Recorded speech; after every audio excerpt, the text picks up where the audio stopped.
વડોદરામાં ITM vocational university ખાતે marketing અને એડમિશન વિભાગના વડા કનૈયા અગ્રવાલે વિદ્યાર્થીઓ માટેની અગત્યની માહિતી આપી હતી.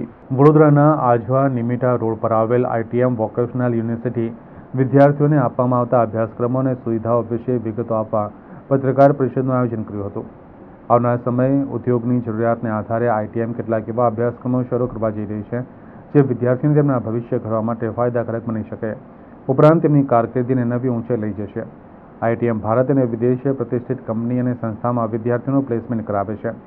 આઈટીએમ દેશભરના વિદ્યાર્થીઓ માટે ઉચ્ચ સ્તરીય શિક્ષા પ્રદાન કરનાર શૈક્ષણિક સંસ્થા છે. દરેક કોર્સ પ્રાયોગિક પ્રોજેક્ટથી સજ્જ છે, જે વિદ્યાર્થીઓને વિષય વિશેનું ઊંડું જ્ઞાન આપે છે, જેમાં વિદ્યાર્થીઓ પોતે જાણકારી મેળવવાની સાથે સ્વાવલંબી બને છે, જે તેઓના આવનાર સમય માટે ખૂબ જ ઉપયોગી નીવડે છે.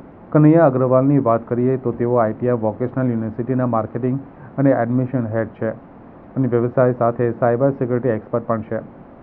તેમણે કારકિર્દી માર્ગદર્શન, સાયબર સિક્યુરિટી અને એન્ટરપ્રેન્યોરશિપ ડેવલપમેન્ટ પર 2000થી વધુ સેમિનાર અને વર્કશોપનું આયોજન કર્યું છે. સાયબર સિક્યુરિટી અને સોશિયલ સર્વિસીસ ક્ષેત્રે કામ કરવા બદલ તેમને મુખ્યમંત્રી, ગૃહમંત્રી અને વડોદરાના પોલીસ કમિશનર દ્વારા પુરસ્કાર પણ આપવામાં આવ્યા હતા.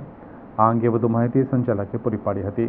તો જે પણ સ્ટુડન્ટ્સ છે, જે લોકો મતલબ મધ્યમ વર્ગથી હોય કે વીકલી હોય પણ પર્સન્ટેજ સારા હોય, એમના માટે એક તો હાઈલી સ્કોલરશિપ્સ અવેલેબલ હોય છે. પ્રેક્ટિકલ નોલેજ જે પ્રોવાઈડ કરીએ, જે લોકો જોબ માટે કરતા 100% આપણે પ્લેસમેન્ટ ટ્રાય કરીએ છીએ કે એમને મળી જાય બધાને. અને જે લોકો જોબ સાથે પોતાનું ભણતર કંઈક કારણસર ચૂકી ગયા છે, એ લોકોને ફરી પોતાનું રીસ્ટાર્ટ કરવું હોય તો આપણે ત્યાં આવીને એ લોકોને આપણે ઘણા સ્કોલરશિપ રેટમાં એ લોકો જોબ સાથે ભણી પણ શકે અને પોતાનું ડિપ્લોમા ડિગ્રી જે અધૂરું રહી ગયું છે એ કરી શકે. As per new education policy એ લોકો આપણી સાથે કન્ટિન્યુ કરી શકે.